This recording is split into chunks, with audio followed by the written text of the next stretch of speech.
Hi New Britain, Mayor Erin Stewart here, welcoming you to another edition of Around New Britain with Mayor Stewart, a show that updates you on the issues facing the city of New Britain. Of course, a big thank you goes to Nutmeg Television for the opportunity and the technical assistance in bringing this show to your living room. A big thanks goes to Dave, my producer behind the camera right now, and my intern Paul, who is making his debut behind the camera today too, helping us out with this show today. If you happen to miss this episode on TV, or if you live outside of Nutmeg's viewing area, you can visit YouTube for a complete video archive of Around New Britain with Mayor Stewart. Over the last 3 years, it's been pretty busy, and I've made a commitment to making government much more transparent and accessible to the people that we serve. This show, of course, is just another step in opening government to everybody in our city. My office is always open to you, especially to people looking for solutions to problems that may face them on a daily basis. I can't fix everything, I can't promise you that, but I can certainly point you in the right direction to get all the answers you're looking for. My office does this on a daily basis, by email, by phone, through Twitter, Facebook, and our city website. Great things are happening in the city of New Britain. From beautification projects, large and small, community events, more private developments, there's no shortage of information to share, and I hope that my guests on this show give you an inside look into what's going on in your city. So I want to get started with the first segment called What's Happening in City Hall. So we will have 2 council meetings in the month of June. So they'll be on June 8th and June 22nd. The meetings, of course, are held in the Common Council chambers on the 2nd floor of City Hall. Public participation begins at 7 p.m. and the meeting will start promptly at 7:30. Of course, unless there's more people that come speak with us, but that doesn't happen very often. There's also going to be a very special Common Council meeting on June 2nd. So the Common Council will have a special meeting on June 2nd to adopt our annual budget. So they'll be voting on the annual budget for the fiscal year of 2016-2017, and that starts on July 1st. So June 2nd, if you have anything to say about the budget or you want to encourage the council to support my budget, come on out at 7 o'clock at City Hall. For a complete and expanded list of all the commission meetings and all of the meetings going on in City Hall through the month of June, you can stay tuned to the end of this broadcast and we'll put that on rolling screen for you. We have some upcoming events that are happening in the downtown area, also in the city during the month of June. I want you to save the date because our consultants from Malone and McBroom, which is the company that we are doing our big transit-oriented development plan with, they'll be holding a development workshop on June 14th to gather input from downtown stakeholders, business owners, residents, users of our downtown on opportunities for future developments. That's where we want to see and hear from you on what you might want to see in the downtown in the future. This workshop is going to take place at our Downtown District Visitor Center, which is located on West Main Street, and that's going to be from noon to 1:30 p.m. on June 14th.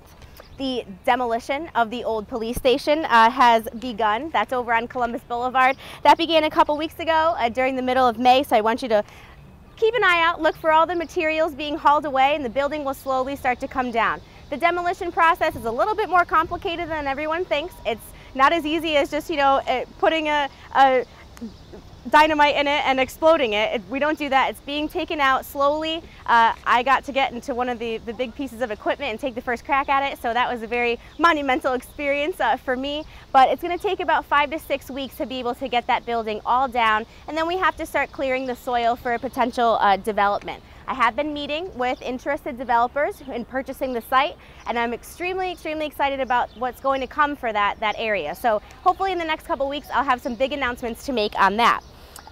Design improvements for work on Eddie Glover Boulevard are going to be beginning in June, so you may see surveyors out in the area. That's on Eddie Glover Boulevard. The work involves reconfiguring the boulevard between McClintock Street and Commonwealth Ave. It's an effort to reduce motor vehicle accidents. That actual work will not start until 2017.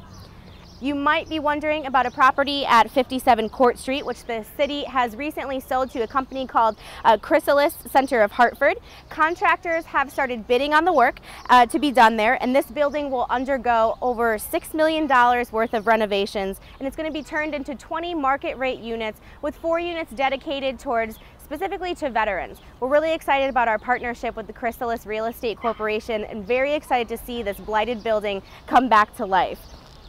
A new sculpture will be put in the downtown area that's going to be on loan from the New Britain Museum of American Art. It's going to be right in front of the TD Bank building, kind of behind me here. That will be on loan from the New Britain Museum of American Art, and it's going to be installed over the next month or so. The vacant hatch building on Washington Street, 24 Washington Street to be specific. That's in between Miss Washington's Diner and the Elks Club, right behind the entrance to the Bottle Auto parking garage. That is set to be sold to the same developer who purchased the old New Britain Herald building. The building will undergo a $1.2 million historic rehab and will be converted into office space. We are extremely excited about being able to sell so many older and blighted properties in our downtown area. I think it really shows that people are taking a second look at what New Britain has to offer. On May 3rd, we cut the ribbon at Central Park, marking the completion of the year-long renovation to expand the size of the park, which is right in the heart of our downtown. And despite the rain of that day, we had a crowd of more than 100 people which came out to experience the event. There was a band, we had food trucks, artists, many visitors, and a lot of workers from the downtown area too. And the park renovation is part of phase 3 of our Complete Streets Master Plan, improvements to our downtown that have been nationally recognized and have won awards. So today on the show, I thought it very fitting to have Chris Polkowski, who is not only a city alderman, but before an alderman, a civil engineer with our Public Works Department who oversaw the renovations to Central Park, the entire project. So I want to welcome you to the show, Alderman. Thank you for having me. Thanks for being here with us today. So I want to give you an opportunity to talk a little bit about, you know, a lot of the physical improvements to the park. I mean, there's a lot of changes that have been made. We know the park is 33% larger, and there's a lot of nice details about it that I thought maybe you could take a few minutes to talk about. Sure. Some of the things that we've done around here, if you ever walk by the new Central Park, is we have all these brand new brick pavers. We have all these new granite pavers around, new granite curbing for dedicated planners. But some of the major improvements that we actually tried to do are some of the bump outs that are around on the corners. What those actually do are designate the parking areas. It makes it safer to park downtown, and it also gives a defined lane of where the parking is. With those bump outs too, now as pedestrians cross the streets, they're in the crosswalks a lot less. Which means that green times can now be longer throughout the whole entire downtown, where it starts funneling traffic through. It just creates this cohesive area, more pedestrian friendly, tries to get more people out there and actually enjoy what we have downtown. That's awesome. I mean, you see it here, you know, the bench that we're sitting on now, just some of the beautiful foliage behind us and all the trees. I mean, it's definitely a more welcoming feel to the park, Definitely. I want to say, Yes. because it's not as enclosed as it was before. I mean, yes, it's a big open feel. Our whole idea was to open it up, yeah, create areas where people can congregate, seating. We have these great new granite seat walls, yeah, a perfect stage, great for, you know, upcoming events, possibly more bands. I know you touched briefly upon a band that we had here for yeah, opening for the rededication.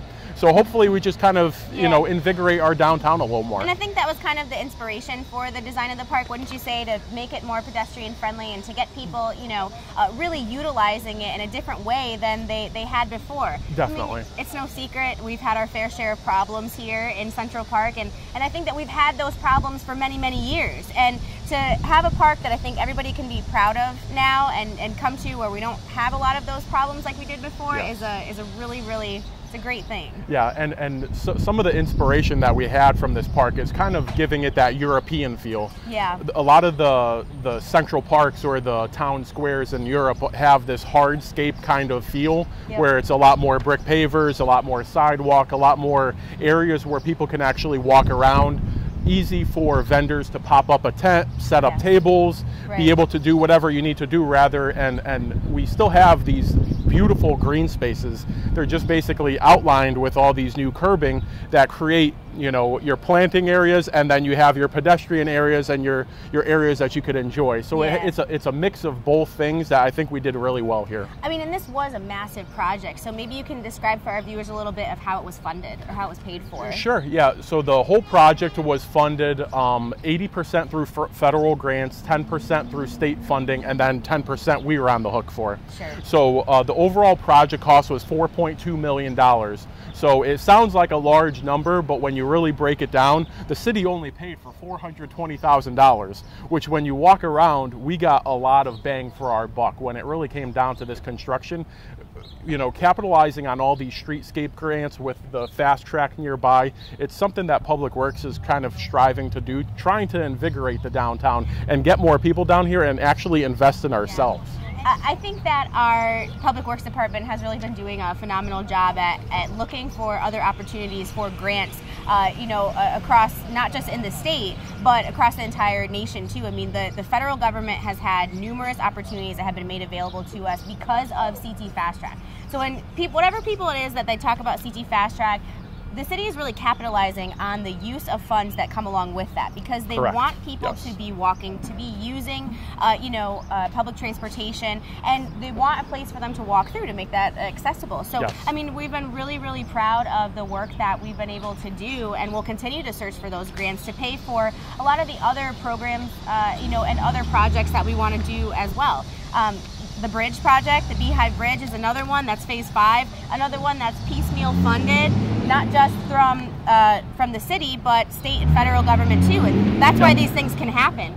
I think that, looking at it and watching all these people walk through Central Park doesn't just make you feel good. Yes, it's nice to actually have people coming down here and actually enjoying the park rather than just having it, be this closed off park where everyone is kind of nervous to go and visit.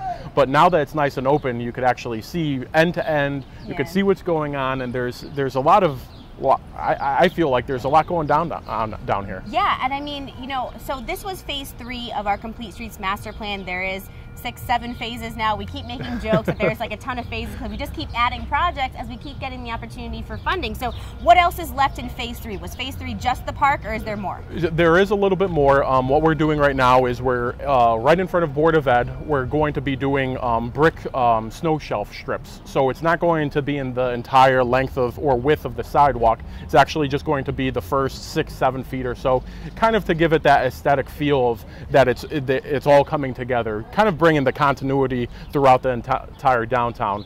We're planning on wrapping around Board of Ed, and we plan on going down West Main Street all the way to High Street, wrapping back around the south side, and then our last piece is actually on Chestnut Street, where the head out angle parking is in front of the PD. Right to the east of it, we're going to do the last half of Chestnut Street, and that is actually another big phase where we're going to be narrowing down Chestnut Street actually about 18 feet. So you're going to notice that the street is going to become, it was very wide and it's going to be very narrow, but it's going to create that pedestrian-friendly feel that we're trying to achieve. And I think a lot of the viewers have been wondering too, why are you shrinking the size of the roads? Why are you doing that? And it's all for good reason. We have a lot of people that do walk in the downtown area, that walk citywide, that don't have access to a vehicle. They ride their bikes, they walk. And the amount of accidents that we have is worrisome and scary. And I think, this is kind of like a trend nationwide too, that the Federal Transit Authority is really making a push to go for and make the streets smaller. It's called road dieting for all you technical terms out there. I mean, all the engineers out there. Yeah, if there's any engineers watching, I know the terminology. I don't have the degree in it, but I get it. The park is amazing. It's so much larger. I mean, it opens it up for more activities. I mean, what types of things do you think we might see here in the future? Well, our hope is we've just recently approved having vendors down here. So we're having some food trucks actually parked in Central Park.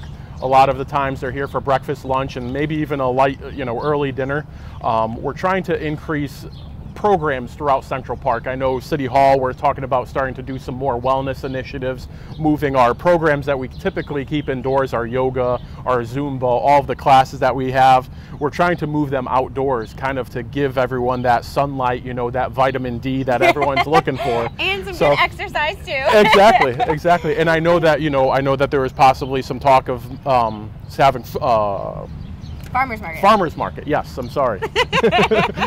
Yeah, we were talking about getting a farmers market. That's what it seems to be, a great thing. I want access to good, healthy, fresh foods. I mean, when I worked in Hartford, this is what I always equated to. When I worked in downtown Hartford, I would go have lunch at Bushnell Park with all the food trucks that were lined up against the side of the road. Or on Thursdays, we knew it was farmers market day. And we would go get lunch at the farmers market, or I would be able to buy fresh produce for the week. And, it's really something that I want to make sure that I can bring to downtown. And I think, everybody would want that. Yes, oh yeah, definitely. So what we are here to announce, and this is like breaking news that we will be announcing to you live on the show, is that we have been working with the State Department of Agriculture to get that farmers market up and running. So we will be starting July 13th.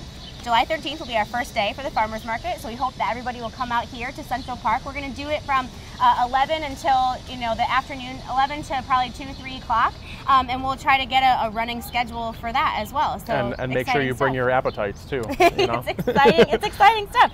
11 to 2. It's going to run through the end of October, and so far we've got 3 farms that are interested. One being our very own Earth Farms here in New Britain, former Urban Oaks. Yes. Which we know has just opened. I just went there last weekend to buy all my seedlings for my garden. I don't really have Get everything started in the springtime. I don't really have a green thumb, so we're going to see how that works out.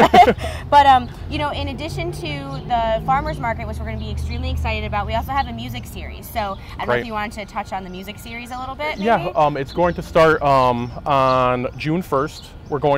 It's going to run June 1st every Wednesday from 11:30 a.m. to 1:30.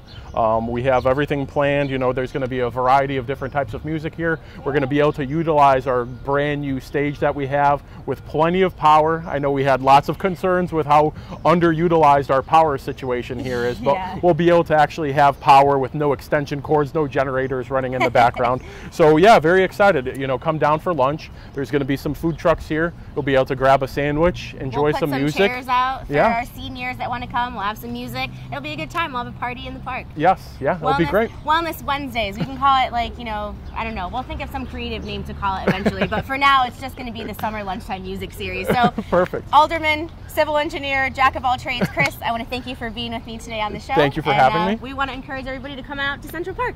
Thank you. Thanks. So before we close, there's a few events happening in the city that during the month of June that I would like to share with all of you. We have Open House Day for in the state of Connecticut. All across Connecticut is June 11th. There's many museums and attractions across the state. They're going to be offering free or discounted admission, giveaways, special programs. Locally here, the New Britain Industrial Museum will be open and be a part of that from 10 a.m. to 4 p.m. and have lots of activities. And Go Ape at our High Ropes course at AW Stanley Park is going to be offering 25% off regular admission. If you want more information about Open House Day across Connecticut, you can visit ctvisit.com for all the details you need. We want to congratulate all of our graduates. It's graduation season. Last month, all of our college graduates at CCSU and Tunxus and UConn, wherever. But this month, in June, of high school graduations. We got E.C. Goodwin Technical High School and, of course, our New Britain High School Golden Hurricanes. I want to congratulate all of you on your graduations and wish you all the best of luck in the future. The Museum of American Art is going to have its Museum After Dark series on June 17th. That's going to go from 8 to 11 p.m. A fantastic time. I usually go with a lot of my friends. It's a really, really good event to go to. The Klingberg Vintage Motor Car Festival is going to take place on Saturday, June 18th from 9:30 a.m. until 3 p.m. You know where to visit Klingberg, up the top of the hill on Linwood Street. For ticket prices and more details, you can visit klingbergautoshow.org. June 18th is a very exciting day in the city. That's the day of our New Britain Rose Garden Festival. It will be the third one that we're having. It rained a little bit last year, but that didn't stop everybody from coming out. But an absolutely beautiful event where you can dine, dance, drink among the roses. The event is a 21 over event. It's a 21 and over event. So if you are interested in purchasing tickets, again, that's on June 18th. It goes from 5 to 10 p.m. up at the Rose Garden at Walnut Hill Park. Give our Parks and Rec department a call at 826-3360 for more information. Our pools open up citywide, so our citywide pools will open on Saturday, June 18th as well. They start at 1 p.m. You can do swimming lessons, and of course we have all the family pool passes that are available through our Parks and Rec department as well. As we're talking about Parks and Rec, we have all of our summer camps that are starting. Camp Total Rec and all of our summer camps start on June 20th. When school is out. There's many other activities for our students or young people throughout the summer, so I encourage you to reach out to my office to inquire about one of those activities, maybe for your child or niece or nephew or grandson or granddaughter. And I want to encourage everybody to come visit the new artwork that's at City Hall. As many of you know, we've been kind of putting a lot of effort into upping our art game at City Hall, and our latest exhibit is going to be put on display during the month of June, which features all artwork from our students, from our extremely talented students in the New Britain public school system. So the art is not only going to be displayed on the second floor of City Hall, but we're also going to be putting it on the skywalk, which is on the third floor, connecting the garage over to the building. So come on and check it out, and I want to give a big shout out to Stephen Hard and our Arts Commission for making it all possible to happen. So that is unfortunately about all the time that we have for today. There's a lot going on in June. It's very busy here in the city of New Britain. It's also Father's Day in June, so I want to give a big shout out to all the fathers out there, and happy Father's Day to all of you, especially to my dad. I love you, Dad. Happy Father's Day. I want to thank all of you for watching and direct you to the bottom of the screen for our website, office number, and all the other ways you can get in contact with me about the show. And I hope to see you back next month for another edition of Around New Britain with Mayor Stewart.